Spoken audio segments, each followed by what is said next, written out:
Intensity of sound के बारे में जानना हो तो हम फिर से वापस वहीं पर जाएंगे। हमने वेव ऑन स्ट्रिंग में इंटेंसिटी का डिफिनीशन देखा था। एग्जैक्टली वही वाला डिफिनीशन जो है वो साउंड वेव के लिए भी वैलिड है ना। तो हम लिखेंगे कि इंटेंसिटी ऑफ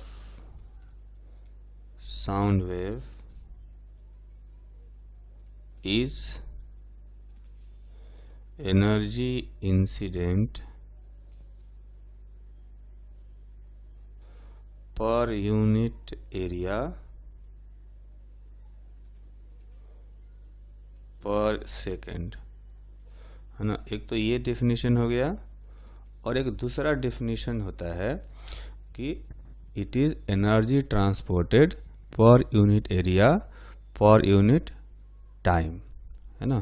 तो वही वाला डेफिनेशन है जो हमने वेव ऑन स्ट्रिंग में पढ़ा था और इसीलिए वहाँ जो फॉर्मूला ड्राइव किया था वो वाला फॉर्मूला यहाँ भी वैलिड है ना।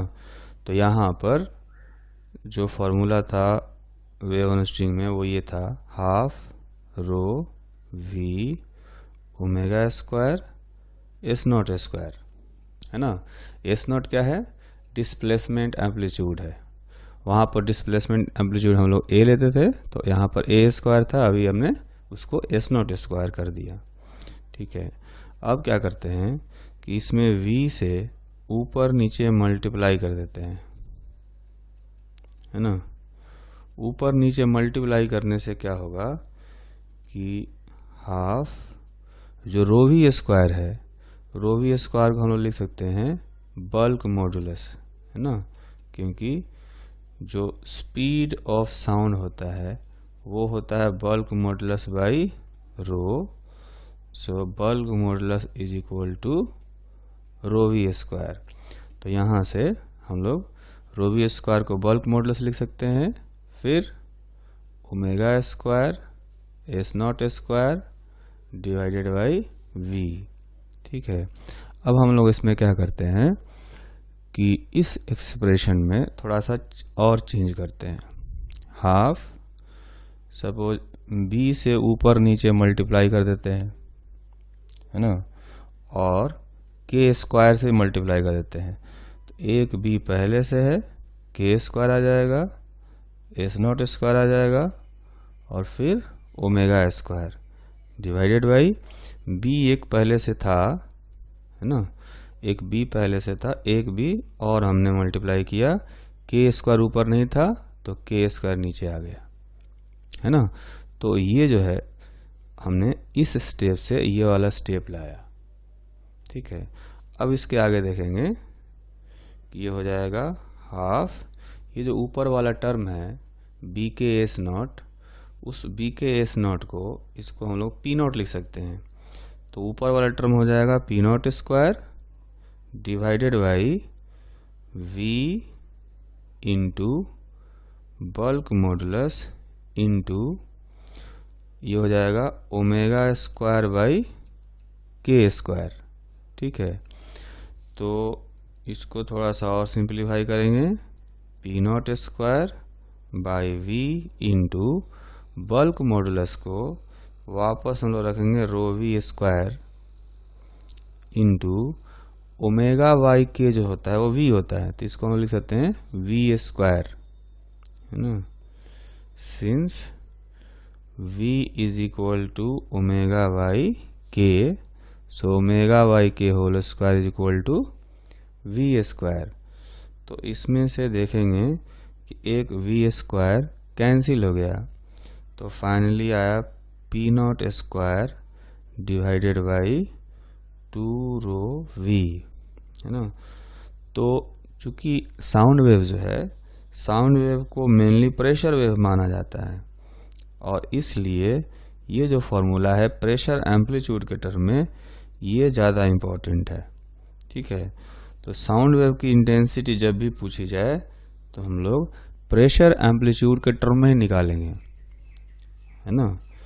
तो ये जो है ये काफ़ी इम्पोर्टेंट फॉर्मूला है। Since sound wave is treated as pressure wave treated as pressure wave, so use second formula, इसको सेकेंड मान लेते हैं हम लोग, और जो पहला था ये फर्स्ट था, ये हमने वेव ऑन स्ट्रिंग में ड्राइव किया था, और यहाँ पर जो है ये साउंड वेव के केस में है। So since sound wave is treated as pressure wave, so use the second formula, used second formula। तो ये हमें ध्यान रखना है कि जब भी यूज करें तो प्रेशर एम्पलीट्यूड वाला फॉर्मूला ही हमें यूज करें। अदरवाइज अगर कहीं डिस्प्लेसमेंट एम्पलीट्यूड दिया गया क्वेश्चन में, तब जो है फर्स्ट वाला फॉर्मूला यूज करेंगे। किसी वेव में वेव फ्रंट जो होता है बहुत ही इंपॉर्टेंट होता है। तो वेव फ्रंट का डेफिनेशन हम लोग सबसे पहले जानते हैं। तो ये डेफिनेशन है कि wave front is envelope of all the particles vibrating in same phase, vibrating in same phase। ठीक है, तो इसको समझने के लिए हम लोग एक वाटर सरफेस पर जो वेव चलता है उसका एक केस कंसीडर करते हैं, है ना। उसमें क्या होता है कि एक स्टोन ड्रॉप किया गया, ठीक, मान लेते हैं ये स्टोन है, और ये जो स्टोन है यही सोर्स भी है, यहीं से जो सर्कुलर रिपल्स होते हैं वो जनरेट होते हैं, और वो आगे की तरफ रेडियली आउटवर्ड डायरेक्शन में जो है ये फैलते रहते हैं। ठीक है, तो एक सर्कुलर रिपल्स हमने ये बनाया, और जो दूसरा सर्कुलर रिपल्स है ये हो गया कुछ इस तरह से, ठीक। और जो सबसे पहले वेव फ्रंट जो है, जो सर्कुलर रिपल्स जो है वो निकला होगा, है ना, वो मैं अभी ये बना रहा हूँ, सबसे आउटर वाला है। तो ये सबसे पहले वहाँ से सोर्स से जनरेट हुआ होगा, ठीक। तो इस जो फाइनल जो सबसे बड़ा वाला सर्किल दिख रहा है, इस सर्किल पर जो वेव पहुँचेगा वो रेडियली आउटवर्ड डायरेक्शन में इस तरह से ट्रेवल करते हुए ये पहुँचता है ना। वेव जो निकलता है वो हर डायरेक्शन में ट्रेवल कर रहा है, ठीक। तो ये जो आउटर सर्किल है इस पर हम लोग कोई 4 पॉइंट ले लेते हैं। एक पॉइंट ये हो गया, दूसरा पॉइंट ये है, और ये हो गया बाकी 2 पॉइंट्स, ठीक है। तो ये चारों पॉइंट्स पर जो वेव पहुंचेगा वो इक्वल डिस्टेंस ट्रेवल करके पहुंचेगा, है ना। या यूं कहें कि ये चारों पार्टिकल जो हैं वो सोर्स से इक्वल डिस्टेंस पर हैं। अगर इक्वल डिस्टेंस पर है तो इनके बीच में पाथ डिफरेंस जो है वो 0 होना चाहिए, और अगर पाथ डिफरेंस 0 हुआ तो जो फेज डिफरेंस है ये भी 0 हो जाएगा, है ना, क्योंकि पाथ डिफरेंस 0 हो गया, ठीक। तो फेज डिफरेंस 0 होने का मतलब ये हुआ कि ये चारों पार्टिकल्स जो हैं वो सेम फेज में वाइब्रेट कर रहे हैं, ठीक है। सेम फेज में वाइब्रेट करने का मतलब क्या हुआ कि अगर एक मीन पर होगा तो सारे के सारे मीन पोजीशन पर होंगे, अगर एक पॉजिटिव एक्सट्रीम पर होगा तो सारे अपने पॉजिटिव एक्सट्रीम पर होंगे, ठीक है। फेज डिफरेंस 0 होने का मतलब ये हुआ, ठीक। तो जैसे ये 4 पार्टिकल हैं वैसे खूब सारे पार्टिकल्स होंगे इस सर्किल के ऊपर, हजारों पार्टिकल्स हैं अगर देखें तो, ठीक है। ये हजारों पार्टिकल्स जो हैं इस सोर्स से इक्वल डिस्टेंस पर पड़ेंगे। तो सारे पार्टिकल्स जो है इक्वल डिस्टेंस पर है तो इनके बीच में पाथ डिफरेंस 0 है, और पाथ डिफरेंस 0 है तो फेज डिफरेंस 0 है। तो ये सारे पार्टिकल्स सेम फेज में वाइब्रेट कर रहे हैं, ठीक। तो हमें कहा गया कि इनको कवर करने वाला एक इन्वेलप बनाना है, ठीक है। इनको कवर करने वाला अगर कोई इन्वेलप बनाया जाए तो वो भी सर्कुलर शेप का ही होगा, है ना। ऐसा जो है ये कुछ सर्कुलर शेप का इस तरह से बनेगा। तो ये कहा जा सकता है कि ये जो सर्कुलर शेप बन रहा है यही वेव फ्रंट है है ना। तो इस केस में वाटर सरफेस के केस में जो सर्कुलर रिपल्स बनते हैं यही एक्चुअली में वेव फ्रंट होते हैं। अब तो ये हो गया वाटर वेव के बारे में। हमें क्या है, हम टॉपिक पढ़ रहे हैं साउंड वेव का। तो साउंड वेव में वेव फ्रंट कैसा होता है वो अब हम लोग जानेंगे। तो सबसे पहले देखेंगे फॉर अ पॉइंट सोर्स। तो पॉइंट सोर्स के लिए क्या करेंगे कि इसके लिए जो वेव फ्रंट का शेप होता है, अगर साउंड वेव की बात करें तो वो शेप जो होता है स्फेरिकल होता है। Shape of wave front for a point sound source is spherical, है ना। जैसे वाटर सरफेस पर सर्कुलर शेप के बन रहे थे वेव फ्रंट, वैसे ही साउंड के केस में पॉइंट सोर्स के लिए स्फेरिकल वेव फ्रंट बनते हैं। कैसे? तो जैसे मान लेते हैं कि इसमें भी एक पॉइंट जो है साउंड सोर्स है, ठीक है, ये सोर्स हो गया। तो अगर हम ऐसा करें कि आर रेडियस का एक स्फीयर बनाएं, यहाँ पर आर रेडियस का एक स्फीयर बनाते हैं जहाँ जिसके सेंटर पर ये पॉइंट सोर्स होगा, ठीक है, उसके सेंटर पर हमने ये पॉइंट सोर्स रख दिया। तो देखेंगे कि ये जो सोर्स है, इस सोर्स से इस स्फीयर पर पड़ने वाले जितने भी पार्टिकल्स होंगे इक्वल डिस्टेंस पर होंगे। इस पर अगर हम खूब सारे पार्टिकल्स ले लें तो ये सारे पार्टिकल्स इस पूरे स्फीयर पर होंगे, तो सेंटर से इक्वल डिस्टेंस पर होंगे आर डिस्टेंस पर। और ये इसलिए इनके बीच का पाथ डिफरेंस 0 है, तो फेज डिफरेंस भी 0 होगा, तो ये सेम फेज में वाइब्रेट कर रहे होंगे, है ना। तो इस तरह से कह सकते हैं कि वेव फ्रंट का शेप जो है साउंड के पॉइंट सोर्स के केस में वो स्फेरिकल होगा, ठीक। अब आते हैं, हमें निकालना होता है इंटेंसिटी। इंटेंसिटी जो है साउंड की वो सोर्स से आर डिस्टेंस पर कितनी होगी, हमें ये कैलकुलेट करना है। तो कैसे कैलकुलेट करेंगे? तो उसके लिए हमें ये जानना होगा कि हर सोर्स का एक पावर होता है, पावर ऑफ सोर्स। ये मान लेते हैं W है। तो पावर का मतलब होता है कि एनर्जी रेडिएटेड बाय सोर्स पर सेकेंड।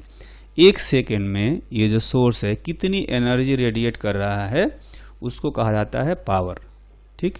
तो अब आते हैं, अगर यहाँ देखें हम लोग तो ये सोर्स है, ये एक सेकेंड में अगर W एनर्जी रेडिएट कर रहा है, ठीक है, तो वो एनर्जी जो है इस स्फीयर पर फैल रही होगी।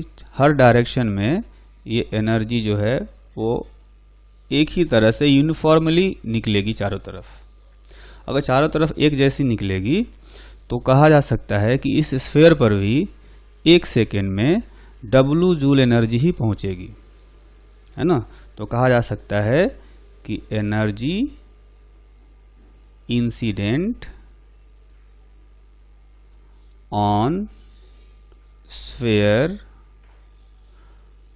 पर सेकेंड इज ऑल्सो W मतलब जितना कि पावर होगा।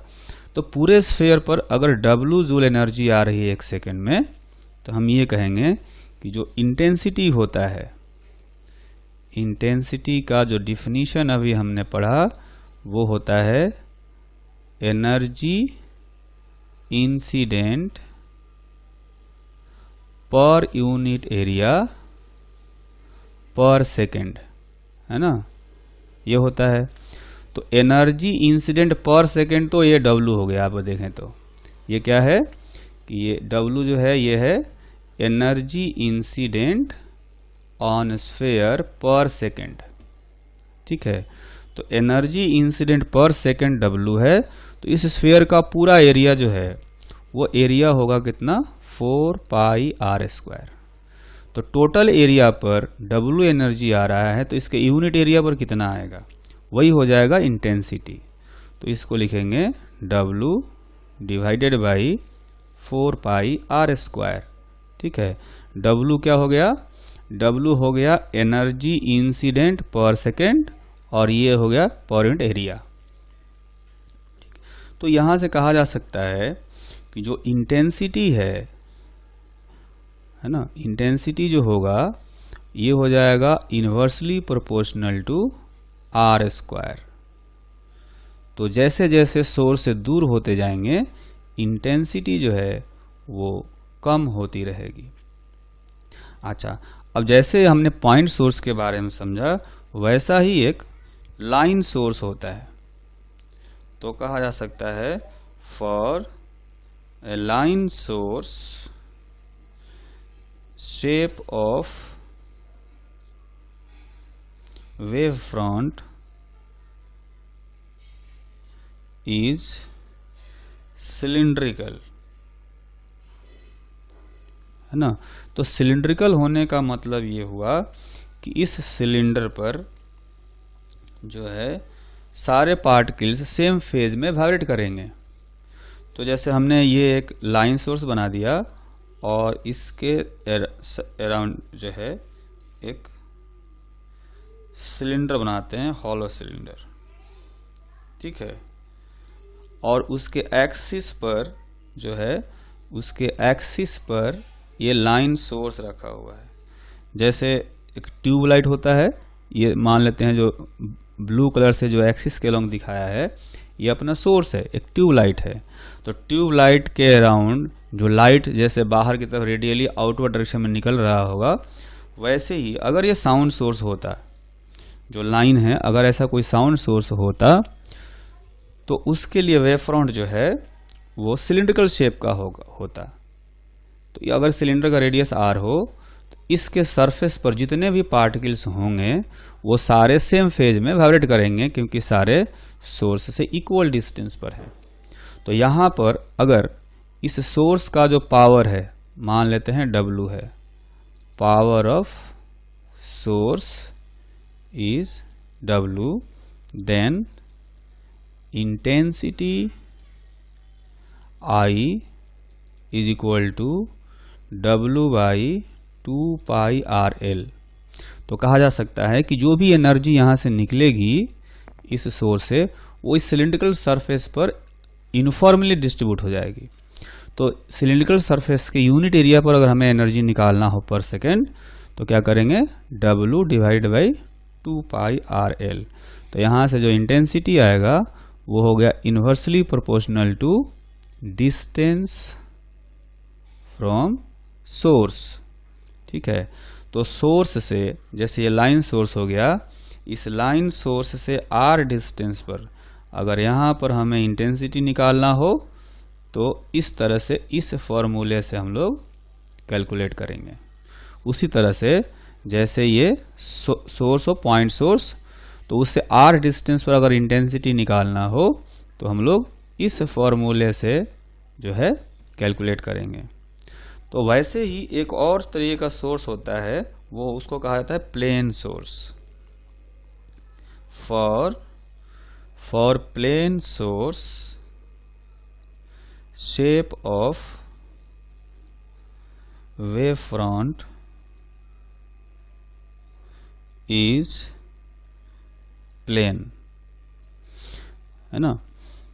तो जैसे कि ये माना जा सकता है, जैसे टीवी, फ्लैट टीवी का स्क्रीन हो, तो फ्लैट टीवी का स्क्रीन है वो फ्लैट होता है और वहाँ से लाइट निकलता है ना। तो उसके आगे जो वेव फ्रंट होगा वो भी प्लेन ही होता है ना। तो वेव फ्रंट प्लेन होता है, तो थोड़ी देर के लिए अगर आगे जाएंगे तो उसमें इंटेंसिटी में वेरिएशन नहीं होते। अगर मैं कहूँ कि ये एक प्लेन सोर्स हो गया, ठीक है, अगर ये प्लेन सोर्स हो गया तो इसके पैरेलल एक वेव फ्रंट बनाएंगे, ये वेव फ्रंट भी प्लेन होगा और यहाँ पर जो इंटेंसिटी होगी वो कांस्टेंट रहती है, डिस्टेंस पर डिपेंड नहीं करता है। ठीक है, लेकिन क्या होता है कि जैसे जैसे हम लोग दूर जाएंगे तो ये प्लेन सोर्स भी धीरे धीरे पॉइंट सोर्स में कन्वर्ट होने लगेगा। जैसे कि हम बात करें सन की, सन के सरफेस पर आप देखें तो सरफेस के पास में वो बिल्कुल फ्लैट दिखता होगा, हमें प्लेन दिखता होगा, लेकिन जब हम दूर आ गए अर्थ से देखते हैं तो हमें सन जो है एक पॉइंट सोर्स दिखता है। ठीक है, तो बहुत दूर जाने पर जो इंटेंसिटी है वो वेरी करने लगेगा इस पॉइंट सोर्स वाले फॉर्मूले से, है ना, इस वाले फॉर्मूले से। अदरवाइज कहें तो अगर पास में ही देखेंगे प्लेन सोर्स के तो इंटेंसिटी जो है वो कांस्टेंट रहती है ना। तो एक एग्जांपल करेंगे। The example is a point A is located at a distance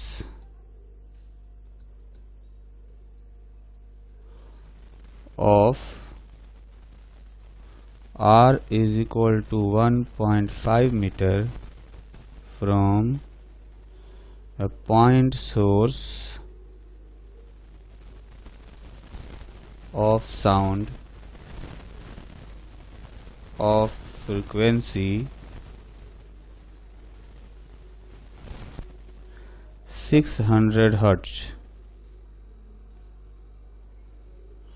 The power of source is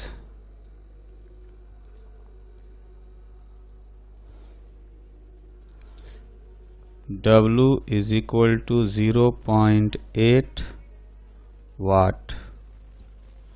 Neglect the damping of wave and the speed of sound is equal to 340 meter per second. Find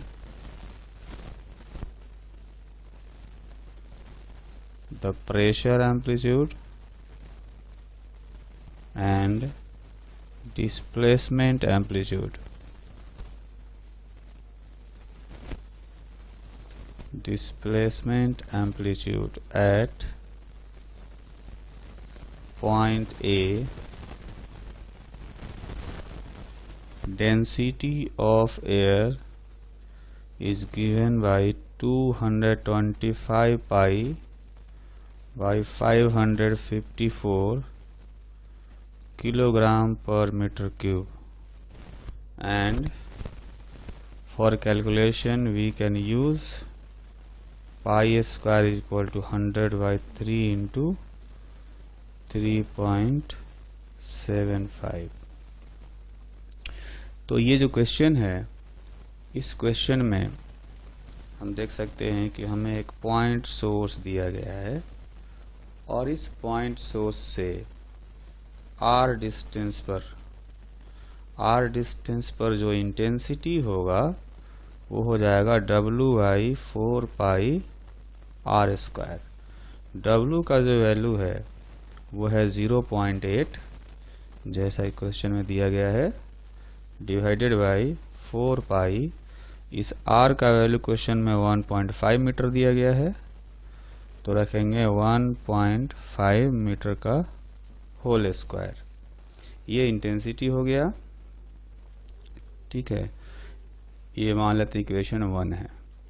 एक intensity का और formula हम लोग जानते हैं, वो होता है P not square by 2 rho V। ठीक है, और तो यहाँ से जो I का वैल्यू है हम लोग इक्वेशन 1 से इसमें सब्स्टिट्यूट कर देते हैं, तो I का वैल्यू रखेंगे 0.8 बाई 4 पाई 1.5 का होल स्क्वायर।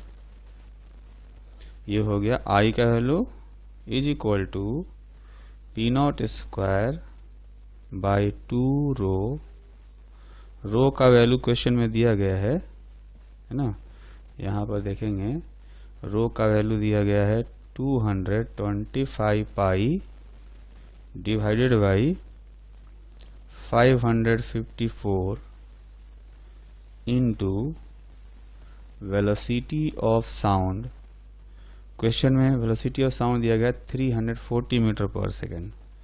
तो ये जो है यहाँ पर सब्स्टिट्यूट कर देंगे और यहाँ से जो P0 है उसका वैल्यू हम लोग कैलकुलेट करते हैं, जो कि आ जाएगा 5 न्यूटन पर मीटर स्क्वायर। तो ये हो गया प्रेशर एम्पलीट्यूड। ठीक, अब अगर हम जाने कि डिस्प्लेसमेंट एम्पलीट्यूड जो होता है इसी P0 से रिलेटेड होता है, उसका वैल्यू होता है बी के इंटू S0। तो S0 का जो वैल्यू आएगा वो होगा P0 डिवाइडेड बाई बी के। ठीक है, तो P0 डिवाइडेड बाई जो बल्क मॉडुलस है उसको लिख सकते हैं रो वी स्क्वायर इंटू जो K है ना, उसको लिखा जा सकता है ओमेगा बाई वी। ओमेगा क्या है? एंगुलर फ्रिक्वेंसी, और वी जो है वह है स्पीड ऑफ साउंड। तो इसमें से ये जो वी स्क्वायर है यहाँ पर और एक वी यहाँ से कैंसिल हो जाएगा, तो ये आएगा P0 divided by rho v into omega को लिख सकते हैं 2 पाई इंटू फ्रिक्वेंसी। तो S0 का जो वैल्यू आया उसमें P0 का वैल्यू हम लोग यहाँ से रख देंगे 5 डिवाइडेड बाई डेंसिटी रखेंगे 225 पाई बाई 554 इंटू जो स्पीड ऑफ साउंड है इसका वैल्यू रखेंगे 340 इंटू 2 पाई, और n का वैल्यू जो है क्वेश्चन में 600 दिया गया है। यहाँ पर देखेंगे तो फ्रीक्वेंसी हमें 600 दिया गया है। ठीक है, तो ये S0 का जो वैल्यू आया ये हो गया 3 इंटू 10⁻⁻6 मीटर, या कह सकते हैं 3 माइक्रोमीटर, है ना। तो ये हो गया। और फिर एक और एग्जाम्पल करेंगे हम लोग। तो नेक्स्ट एग्जाम्पल है a circular plate of area 0.4 centimeter square is kept at a distance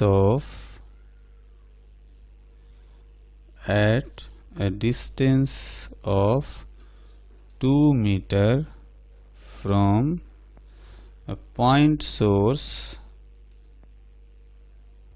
of power pi watt. Then find the amount of energy received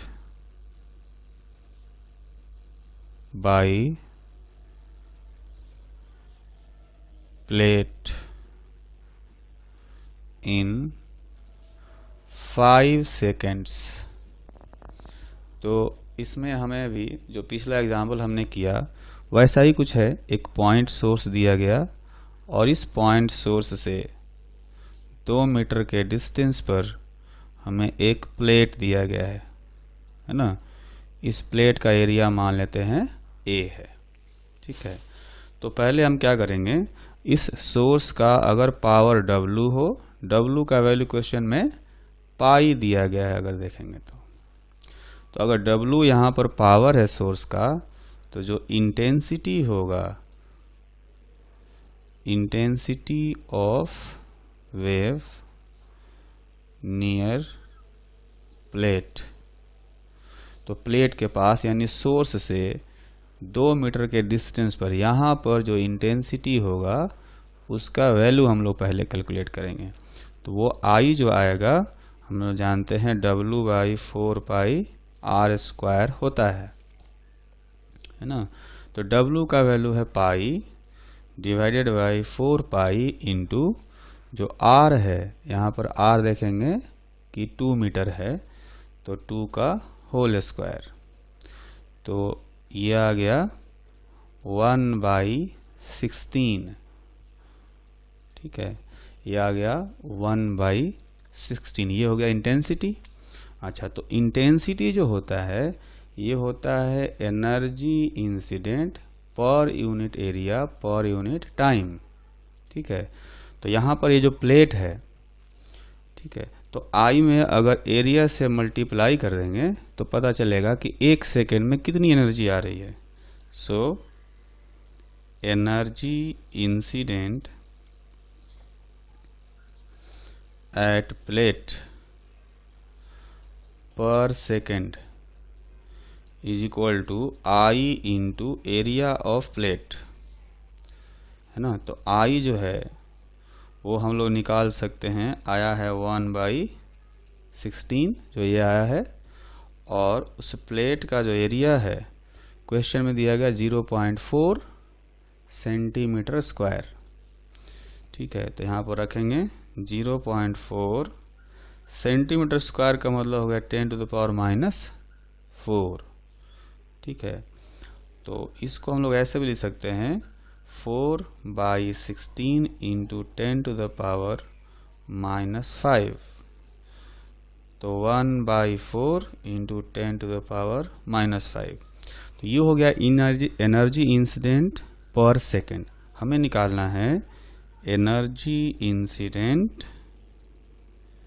in 5 seconds, energy incident on plate in 5 seconds। तो 1 second में हमने निकाला था, इतना आया था, तो 5 second में आएगा 5 इंटू 1/4 इंटू 10⁻⁻⁵, यानी कि 1.25 इंटू 10⁻⁻⁵। तो इसको हम लोग ऐसे भी लिख सकते हैं 12.5 10⁻⁻⁶, तो 12.5 माइक्रो जूल, इतना लिखा जा सकता है ना। तो अब हम जानेंगे कि दो साउंड वेव को कितने तरीके से कंपेयर किया जा सकता है ना। दो साउंड वेव्स को उनकी इंटेंसिटी के बेसिस पर कंपेयर कर सकते हैं, या उनके फ्रिक्वेंसी के बेसिस पर कंपेयर कर सकते हैं, या उनके वेव फॉर्म के बेसिस पर कंपेयर कर सकते हैं। ये तीनों टाइप का कंपैरिजन जो है हम लोग देखेंगे। तो पहला जो है उसको हम कहते हैं on the basis of intensity of sound waves, on the basis of intensity of sound waves. The intensities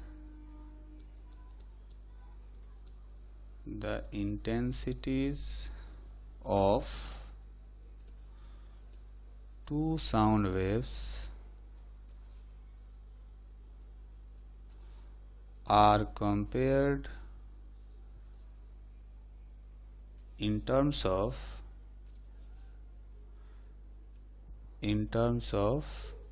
loudness, है ना। loudness क्या होता है कि जो साउंड है वो कितना तेज है ना, कितना ज़्यादा जोर से बोला गया है, वो उसको लाउडनेस को रिप्रेजेंट करता है, ठीक है। तो जो लाउडनेस है उसको कैसे मेजर करते हैं, loudness of a sound is measured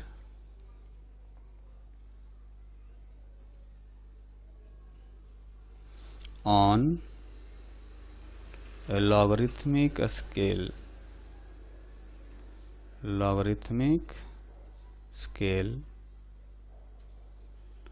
called sound level, है ना। तो लाउडनेस को मेजर करने के लिए हम लोग जो है लॉगरिथमिक स्केल का यूज करते हैं, और उसमें जो भी वैल्यू आती है उसको हम लोग साउंड लेवल कहते हैं। तो साउंड लेवल जो है इसका जो वैल्यू है कैसे कैलकुलेट करते हैं, ये होता है 10 log I divided by I naught, where I is the intensity of sound whose sound level is being calculated, है ना। तो आई क्या है, उस साउंड की इंटेंसिटी है जिसका साउंड लेवल हमें कैलकुलेट करना है। और आई नॉट क्या है, इसको कहा जाता है, it is called threshold intensity of human ear. Threshold का मतलब हो गया कि अब ये जो है ये लिमिट है, इससे कम साउंड की इंटेंसिटी जो है वो हमारा कान जो है वो नहीं सुन सकता है ना। तो इसको दूसरे तरीके से अगर कहा जाए तो कहा जा सकता है कि it is minimum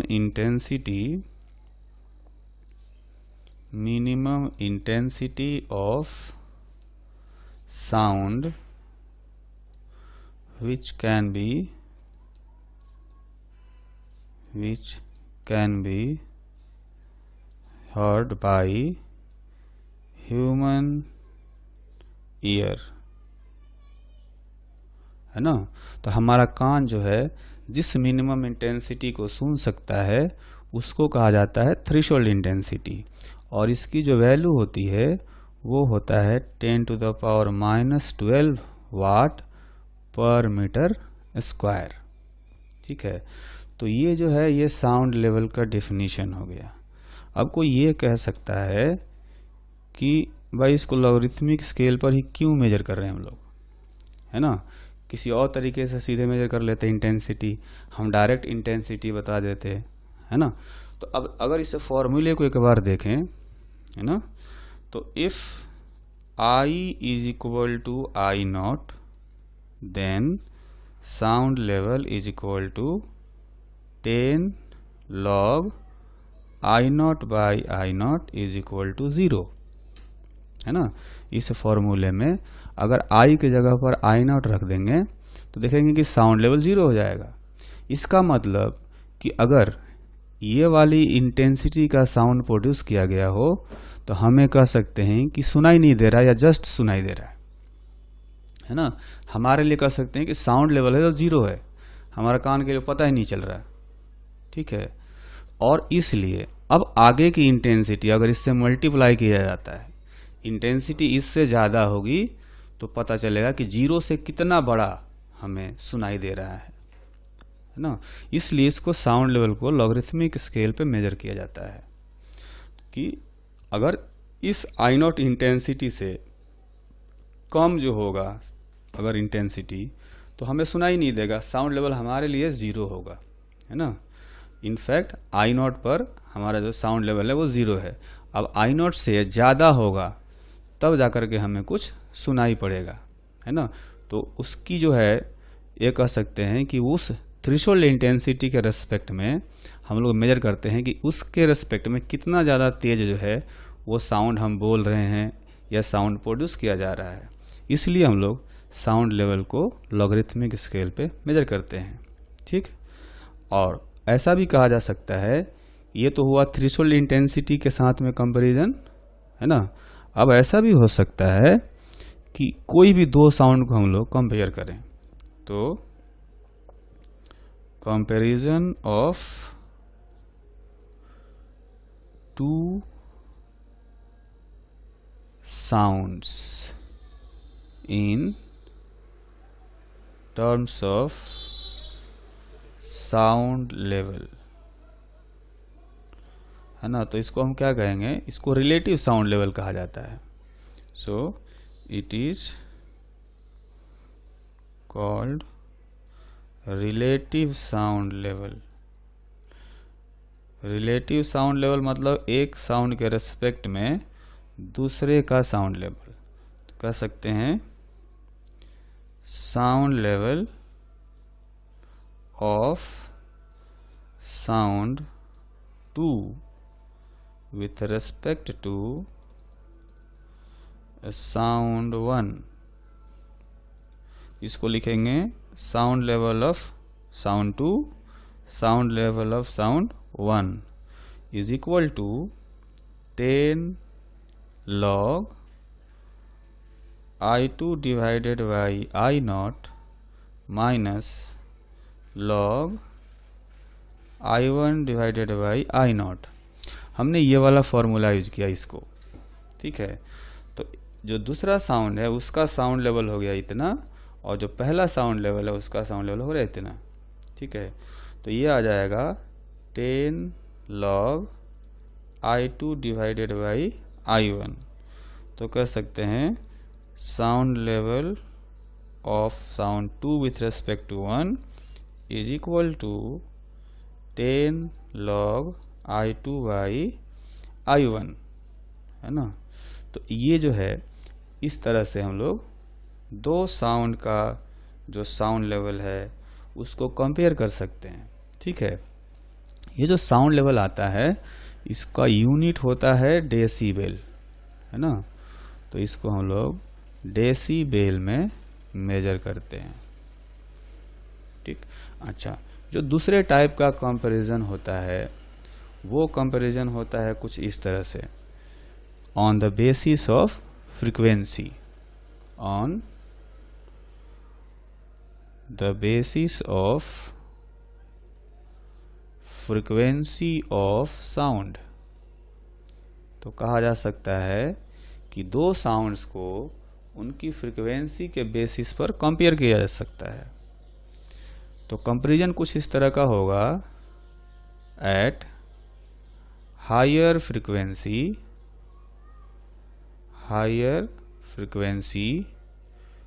pitch of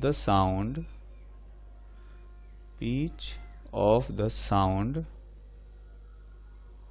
is higher and sound will be shriller, है ना। तो ये जो पिच है वो कुछ इस तरह से वर्ड है ये कि जो म्यूजिक डायरेक्टर लोग होते हैं वो ये सब यूज करते हैं पिच। कोई सिंगर हाई पिच में गा रहा है, लो पिच में गा रहा है, तो हाई पिच में गाने का मतलब है कि उसके साउंड की फ्रिक्वेंसी जो है वो ज़्यादा है ना।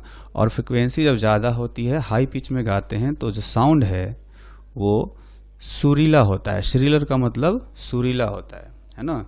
जैसे अगर हम कंपेयर करें एक कोयल की जो वॉइस है, कोयल और एक बतख होता है, दोनों के वॉइस में कंपेयर करें तो कोयल का जो वॉइस है वो हाई पिच का होता है, हाई फ्रिक्वेंसी का होता है, और इसलिए वो ज़्यादा सुरीला होता है विथ रेस्पेक्ट टू डक, है ना।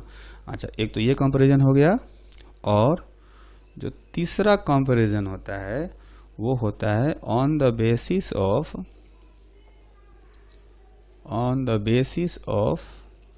Wave forms. वेव फॉर्म्स का मतलब हो गया कि जैसे हम साउंड वेव का ग्राफ बनाते हैं। ग्राफ कैसे बनाते हैं? प्रेशर और एक्स का, या डिस्प्लेसमेंट और एक्स का, है ना। तो ये जो ग्राफ है वो ग्राफ कई तरीके का हो सकता है। एक तो ये हो सकता है बिल्कुल स्मूथ सा, है ना, ऐसा, ये जैसे स्मूथ कर्व हो रहा है। और एक दूसरे तरीका कर्व भी हो सकता है जो कि बिल्कुल भी एब्रप्ट होगा, मतलब कि किसी पर्टिकुलर रूल के हिसाब से उसमें प्रेशर चेंज नहीं हो रहा, है ना। ये है एक्स एक्सिस, इसमें भी है एक्स एक्सिस। अब इसमें हम लोग प्रेशर चेंज निकाल रहे हैं, तो प्रेशर चेंज का जो ग्राफ है वो कुछ ऐसे है ना, इस तरह से। तो इसमें प्रेशर वेरिएशन का कोई रूल नहीं है, जो है रैंडम तरीके से चेंज हो रहा है, ठीक है। तो जो ज़्यादा स्मूथ और रेगुलर कर्व होगा उसके केस में जो साउंड होगा वो ज़्यादा क्लियर होगा, उसकी साउंड की क्वालिटी अच्छी होगी, है ना। तो कह सकते हैं कि smooth and regular wave form represents sound of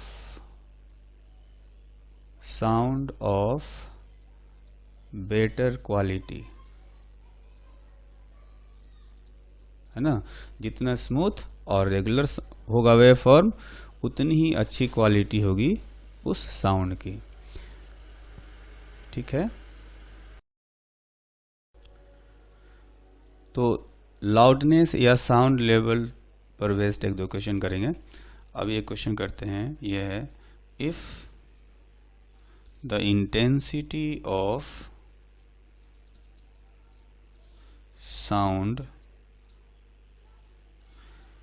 is increased by a factor of 20, then by how many decibels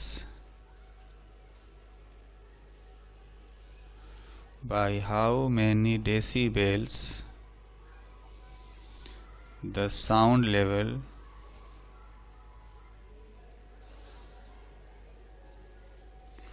will be increased।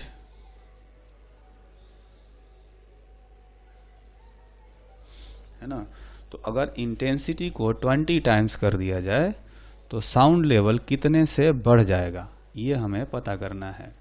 तो जो फॉर्मूला होता है अपना साउंड लेवल का, मतलब यहाँ पर कहें तो हमें रिलेटिव साउंड लेवल निकालना है। तो SL2 माइनस SL1, तो ये होता है 10 log I2 बाई I1, है ना।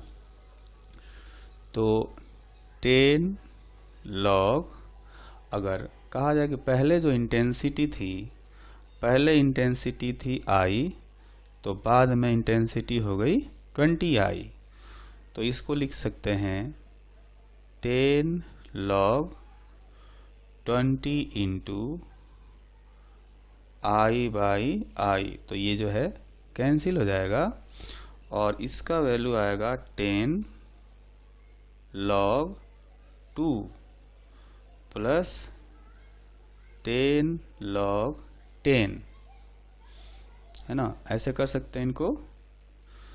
तो 10 इंटू log 2 का वैल्यू अप्रोक्सीमेटली 0.3 होता है और 10 log 10 का जो वैल्यू है अप्रोक्सीमेटली 1 होगा। तो ये हो गया 3 प्लस 10 मतलब 13 डेसीबल। तो ये कह सकते हैं कि जो साउंड लेवल है वो 13 डेसीबल से इंक्रीज हो जाएगा अगर इंटेंसिटी को 20 टाइम्स बढ़ा दिया गया हो। ठीक, अब एक और एग्जांपल करते हैं। ये एग्जांपल है how many times the pressure amplitude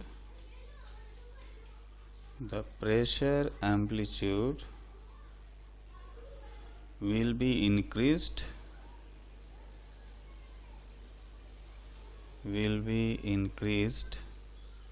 if sound level at a point is increased by 40 decibel.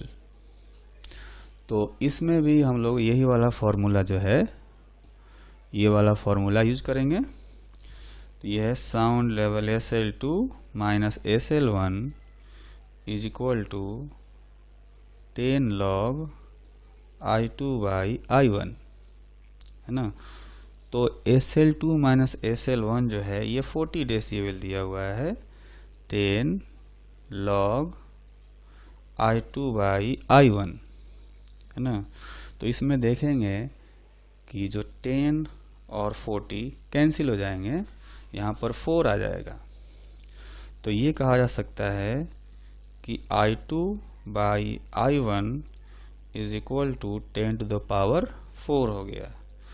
तो हमें पता है कि जैसे इंटेंसिटी होता है वो प्रेशर एम्पलीट्यूड के स्क्वायर के प्रोपोर्शनल होता है, अगर बाकी चीज़ें मीडियम चेंज नहीं किया जाए तो, है ना। तो ये मीडियम जो हमारे हैं कि एक ही है, तो I2 को हम लिख सकते हैं P02 square divided by I1 को P01 का स्क्वायर। ये इनका रेशियो आएगा जो कि 10⁴ होना चाहिए। तो यहाँ से दोनों जो प्रेशर हैं उनका रेशियो हो जाएगा 10⁻²। और यही हमसे पूछा गया था कि जो प्रेशर है वो पहले से कितना टाइम्स बढ़ जाएगा, है ना। तो देख सकते हैं कि जो P02 है वो 100 टाइम्स बढ़ जाएगा P01 से, है ना।